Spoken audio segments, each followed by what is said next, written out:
What's up, YouTubers? Alright, so today I'm actually gonna break down the new 4-inch rough country lift kit I got for my Tacoma. The reason why I got it is because I just need the subframe drop to drop the actual, I guess the front end of the diff to help with my axles binding at an angle. So yeah, that's the only reason why I'm getting it. I'm gonna sell everything else, but I'm just gonna cut the frame and do the front end part.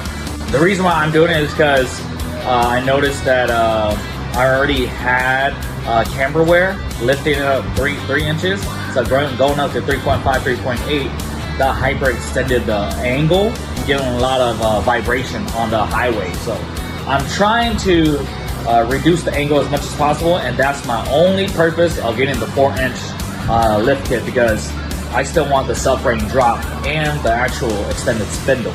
So I'm a budget-friendly guy, so I cheaply built all my cars and trucks, and as long as I do it per spec, never had a problem. And let's check out how all these stuff looks like. This is the big box, so maybe this is, I would say, the subframe portion of it.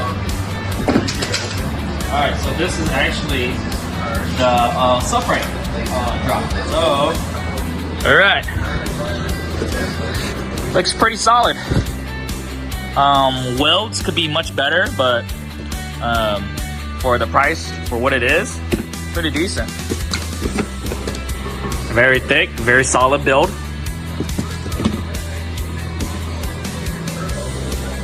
Pretty good.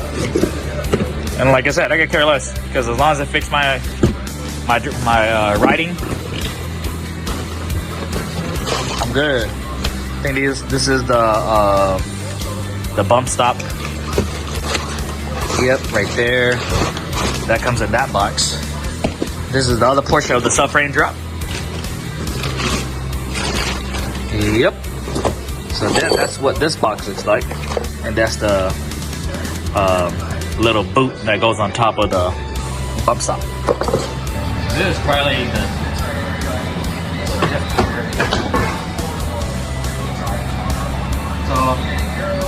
I don't need this. I already have a skid plate. I don't need this, so I'm gonna sell this too.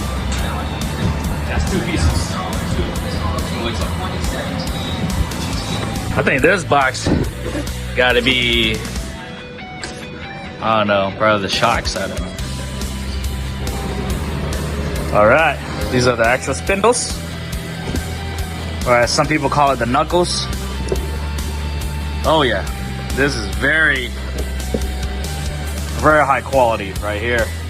I don't know why people would be bashing rough country. All those people who be bashing rough country, it's either they installed it wrong, or they didn't properly add all the additional protection to get it right. Maybe not torquing it to spec. Maybe they torqued it while the car wasn't under load. Things like that. All that comes into play. So that's probably why people bash rough country so much. But at the end of the day, you get what you pay for, and this is actually a really nice quality.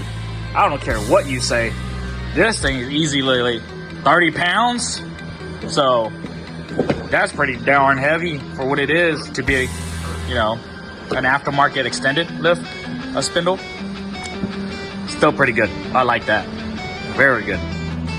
This one gotta be, like I said, the shocks. Alright, so these are the connecting brackets for the 2 subframe pieces. We got a spacer right there. Let's take all this out. Ooh, pretty heavy. Old hardware. Blocks. I don't run blocks no more. This isn't metal. Seems like it's hard ABS plastic or reinforced aluminum plastic. Actual spacer for the strut. You have these opening, I guess, for lightweight, but I feel like it's still gonna be sturdy, really thick. I think these are the N1 struts. N1 or N3, one or the other. N3 struts. Yeah, not gonna use these either. Alright, if you guys tuned into my first video, you guys saw all the adjustment I did with the lifts.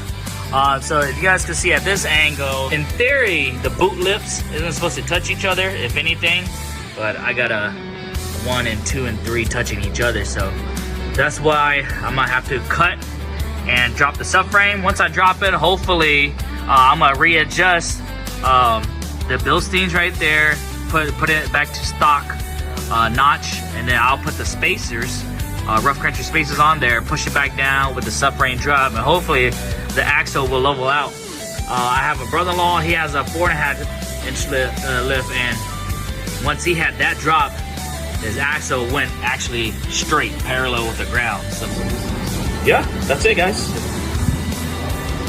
So watch me install it, first time doing it. And then again, I noticed a lot of people, they post up pictures that they have the 4-inch lift, because usually a shop does it for them. I'm gonna do myself, because there is no video for the 2nd gen, the 2.5 gen, that has, you know, someone doing it. So I'm gonna try to do it for the first time. Hopefully this helps out anyone who's trying to fix their positive camber or additional vibration caused by the axle. So yeah, watch me fix my taco.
So out of all the damn axle socket I have, I don't have a freaking 35. So I gotta run back to the store and get a 35.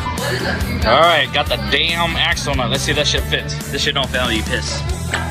All right, much better. It works.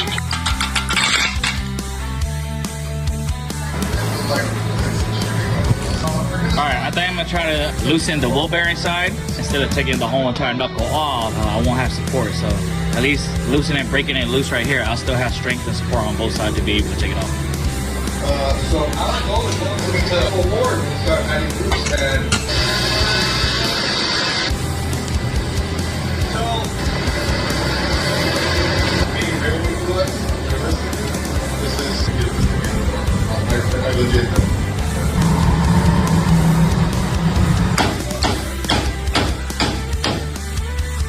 So from history of working on Toyotas, usually you would have to replace this, what they call dust seal, that sits behind the lip of the axle shaft. Rough Country did it in a supply one. Worst case scenario, you're gonna have to buy one. These kind of seal are only a one-time use. Once you use it once, you can't use it again. It can only go and sit once. Once you punch it back out, it's broke. It'll be broken. So we'll have to get a new seal, 2 new seals.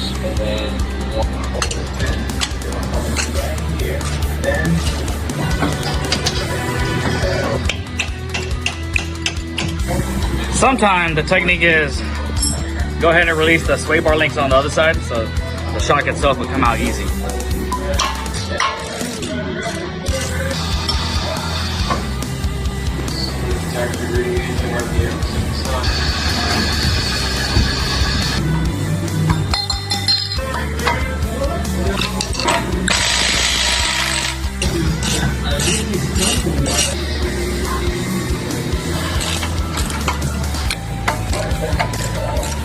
Hey, you're doing this, you're doing that. I just decided, I like this story of these Fortune Auto 500s. Great one there. By the way, Robert, this is built using their NAT on that sports. That's it here. And the other on the set that guaranteed that this is so much smoother. And this is, wow, what do you guys think?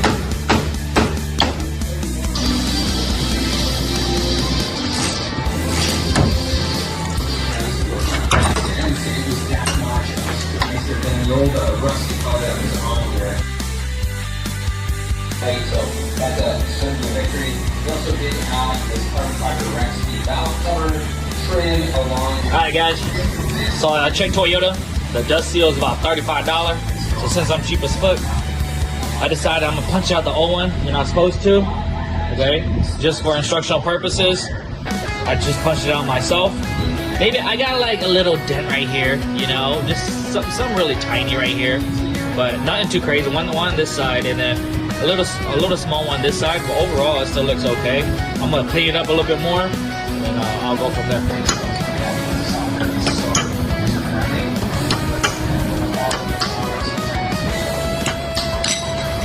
See, so I got a little markings right here, little markings right here.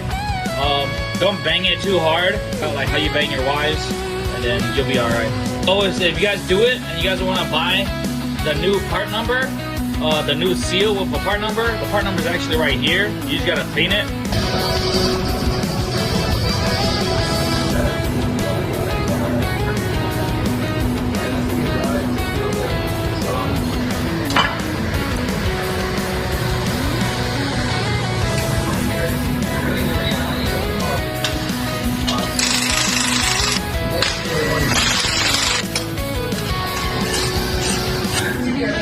He mostly has a bunch of shoes and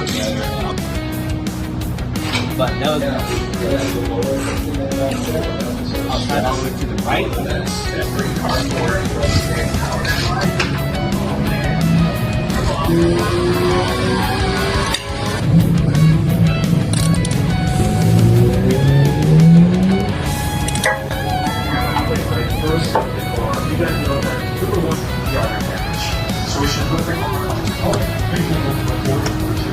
That breather hose has to come off too. You gotta take that out.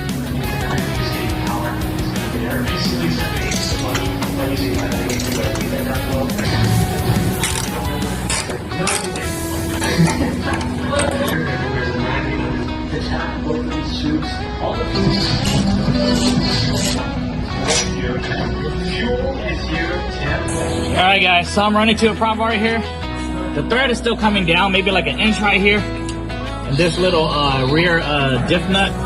So you take out the nut, even if you jack it up, it's hard to push it back up because the drive shaft pinion right here is touching the transmission. So I'm probably gonna break that loose and break this bolt right here loose. And then I'm gonna take off this little bushing for the diff. So let's see, we'll do that.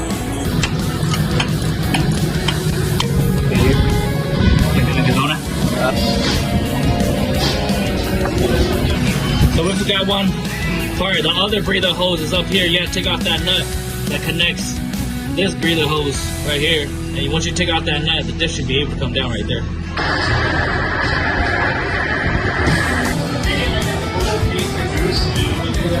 Here's the dreadful part. We'll get a mark where we're gonna cut.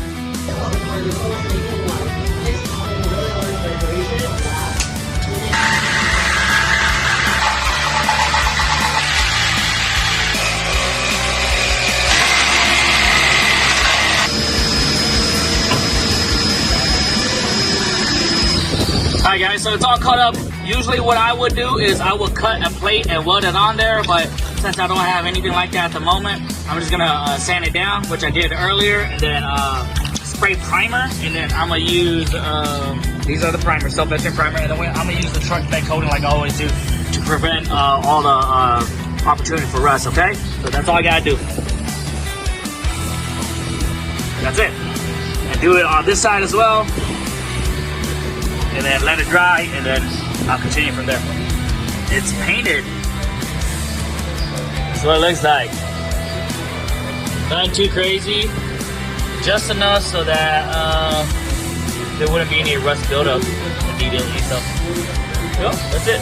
Bag 1746, bag 2. We're gonna do that, and then put it right here. Definitely goes like this.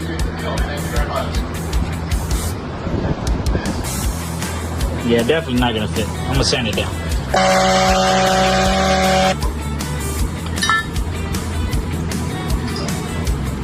After sanding it down, it fit.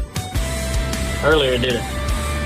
So the instructions suck, so I think I'm gonna do washers on both sides. It's hand tightening only. 1746 bag 1, mock fitting where the old cam bolt is gonna be at, right here and right there.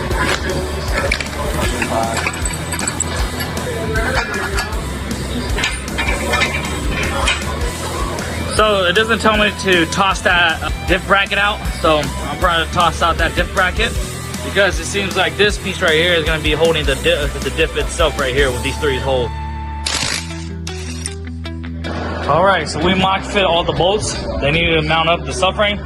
So we would have to align the diff, jack it up as high as we can. We'll have to install the rear, and then we'll install the front, and then tight these frames with the diff.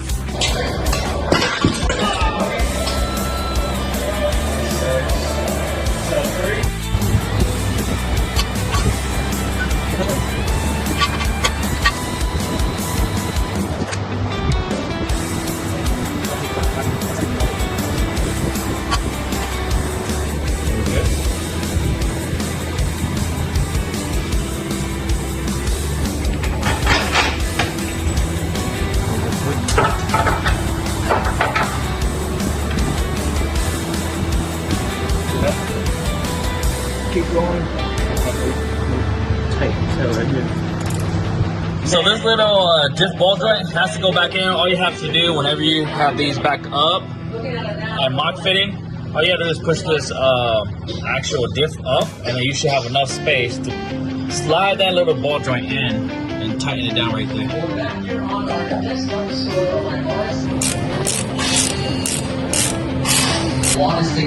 You guys can't see anymore right here, but this is the actuator. Make sure you guys plug all the breather holes and everything back to that breather tube up there, and plug in the actuator that goes right here. The push tray going directly into your eye.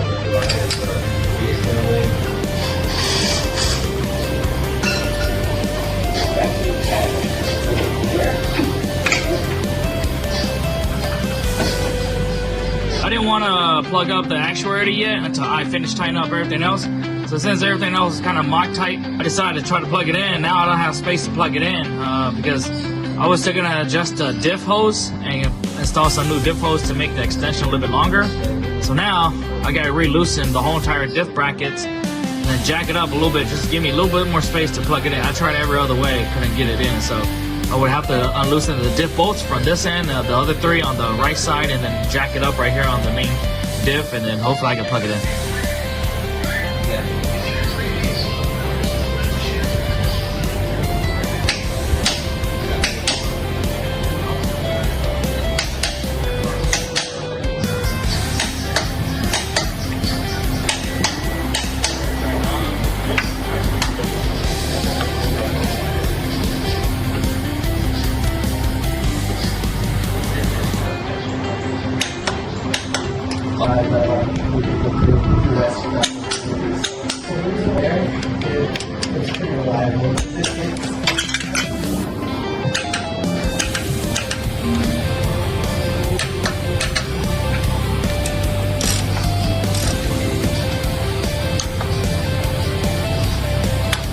Alright, next is going to be the bump stock extension for these 2 bolts right here and these 2 brackets.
1770 bag 9 bump stock installed.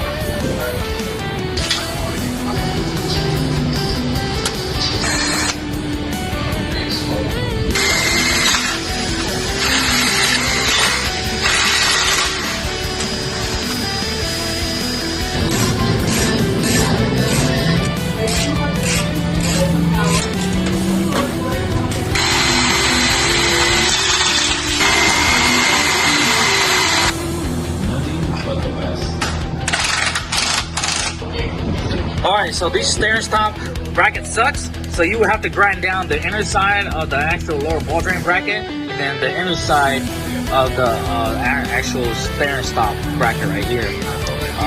I'll show you guys on the other side.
So more than likely you're gonna have to keep bending all these brackets to make the brake line fit into the thread and match up with the holes. Up here, probably gonna zip tie on a nut that goes into here, and then I'm gonna bend it back and forth.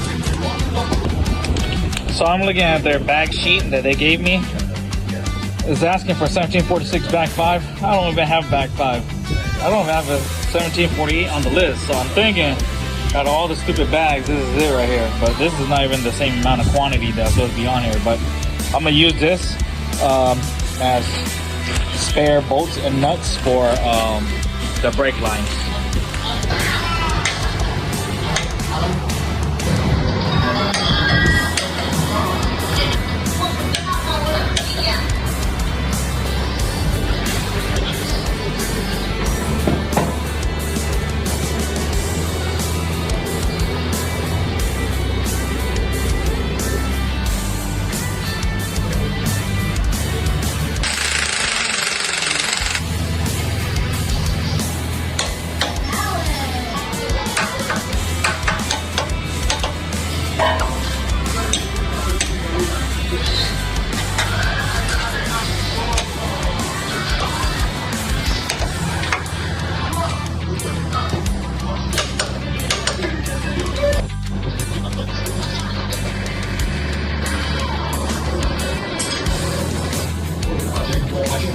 She is done. This is how she sits right now. Bracket drop. Slightly higher in the front, but I'll fix that whenever I add additional plates on the rear leaf. I do like the angle of the axles. Much better than before. Better angles. Alright, so this is going to be the best way to tell you guys. Alright, so this is the breather hose that connects up all the way to the right side of the firewall, okay? This connects two stems together, and then this one connects to the actuator and connects to the smaller breather tube. These are going to be a couple inches short. So these two, I actually got it from Advanced Auto Parts. If you want to, just take off the two pieces you need and then compare it, and then whichever one looks like is the most identical, pick that one. They charge by the foot. Usually these are like $1 and some change by the foot. I got both of these for $1. She gave me this one for free because it was a free cut. But once I get done with the breather tubes, I'm gonna take out the tie rods, and I'm gonna try to align the front wheels with the back as good as possible using a string. After that, I will tighten it down, make sure the steering wheel is straight. I'll tighten it down, and then after that, I'll install the skid plates. Alright guys, I'm gonna try my best to show you guys. This is the larger breather tube. This is gonna be mounted on the diff, and then it's gonna be connected to one of the stem valves that is right here, and then the small one is gonna snake around and be plugged into the actuator itself. So that's where the small tube goes. So I'm not gonna record the whole process right here because it's such a tight fit. It's worthless trying to get that footage. But yeah, you'll know what to do whenever you see the valve. All right, so this is gonna be my getaway of an alignment. So I'm gonna pull as tight as can where the back side of the tire touches the front side of the tire, and that's gonna be my point of alignment that I'm gonna use. And as soon as it's pulled tension, these two touches, I'm gonna line the front tire and make sure both sidewall, or get as close as I can where both of it touches the line. On the back side, barely touching, barely touching right here. So the front, not touching right here, and not about an inch gap right here. So take out the tie rod. I'm gonna turn it this way a little bit so for it to touch.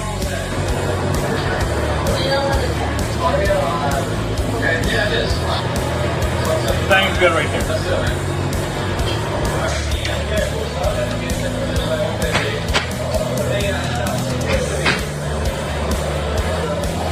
Not the best, but it'll do. It'll do for now.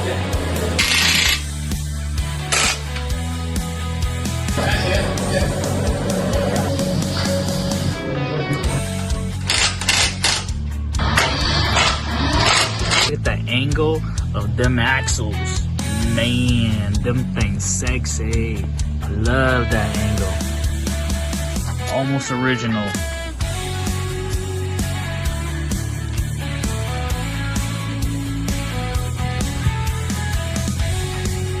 Now it's perfectly leveled. 42 front, 42 rear. Perfect level.